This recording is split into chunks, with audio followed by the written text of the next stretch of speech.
Kasih karunia dan damai sejahtera Allah Bapa kita dan anaknya Tuhan Yesus Kristus menyertai saudara. Amin. Shalom saudaraku yang terkasih, di dalam nama Tuhan Yesus Kristus senang bisa menyapa saudara di tempat saudara berada hari ini dalam dimensi yang berbeda, tetapi dalam dunia yang sama. Sebagai insan yang diciptakan untuk Tuhan, sebelum melakukan rangkaian aktivitas kita pada hari ini, marilah kita mengawalinya dengan memuliakan Tuhan lewat pujian kita dan mendengarkan firman Tuhan.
Tuhan di pagi hari ini diambil dari Efesus 1 ayat 18. Demikian firman Tuhan.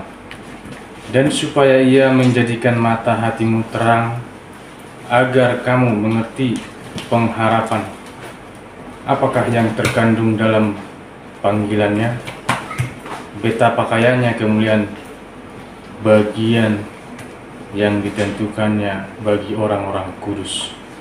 Demikian firman Tuhan. Saudaraku yang terkasih di dalam nama Tuhan Yesus Kristus, kita mungkin pernah mendengarkan bahwa ada dua kerajaan di dalam dunia ini. Bahwa yang satu adalah pemerintahan, yang dua adalah gereja. Dan sebenarnya tidak ada hal yang ingin berseberangan di sana, tetapi seharusnya kedua ini harus saling berdampingan, karena ini adalah menyangkut tentang manusia. Tetapi jika kita boleh belajar dari kitab Efesus, ternyata kita mendapati sesuatu hal yang lebih tinggi. Dan hal yang lebih tinggi itu boleh kita lihat pada pembukaan dari Efesus pasal yang pertama. Jika saudara pernah membaca di Efesus 1 ayat yang ke-22, dikatakan demikian. Dan segala sesuatu telah diletakkannya di bawah kaki Kristus, dan dia telah diberikannya kepada jemaat sebagai kepala dari segala yang ada. Coba bayangkan saudaraku, di Indonesia kita masih memiliki kepala yang adalah manusia, tetapi di gereja kita memiliki kepala yang adalah pencipta segala sesuatunya. Sehingga kita harus memikirkan baik-baik, sebenarnya hal yang akan memberikan dampak bagi dunia ini berawal dari gereja. Tetapi terkadang kita tidak menghiraukan ini. Kita tidak menjadi jemaat yang disiplin.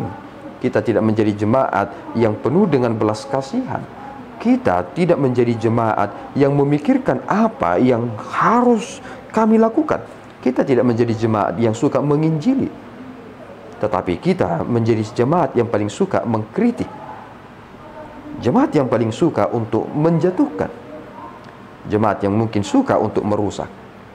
Padahal kita ini adalah gereja, dan dikatakan dalam Efesus 1 ayat 23, jemaat yang adalah tubuhnya, yaitu kepenuhan Dia yang memenuhi semua dan segala sesuatu.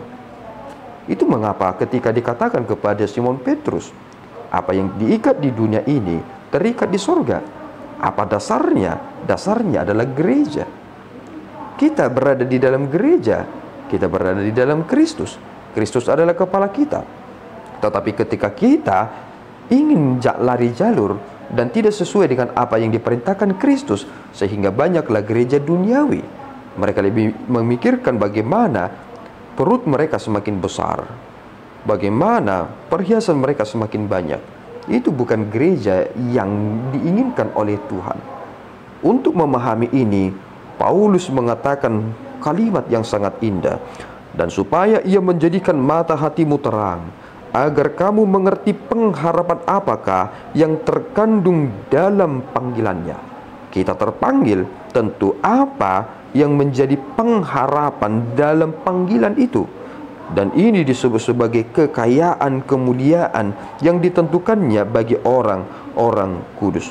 Saudaraku yang terkasih, apa yang boleh diharapkan yang terkandung dalam panggilan Allah? Kita dipanggil, dan itu mengapa gereja disebut dengan eklesia, dipanggil untuk keluar.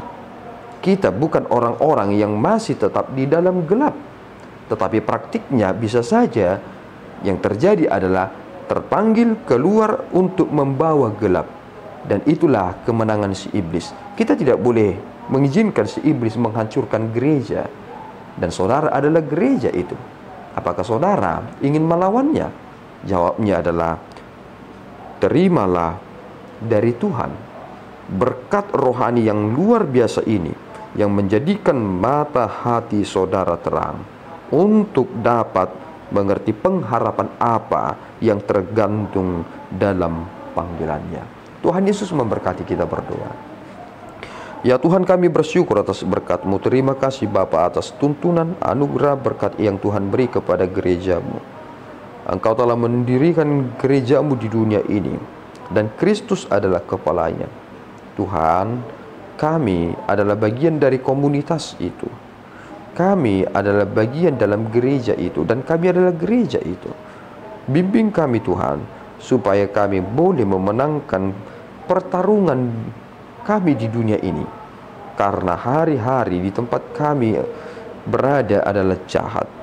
Bimbing kami ya Tuhan, supaya gereja boleh tetap eksis, gereja boleh memenangkan panggilannya. Terpuji Engkau, di dalam Yesus kami telah berdoa dan mengucap syukur. Anugerah Tuhan kita Yesus Kristus, kasih setia Allah Bapa kita, dan persekutuan Roh Kudus menyertai saudara. Amin. Tuhan Yesus memberkati.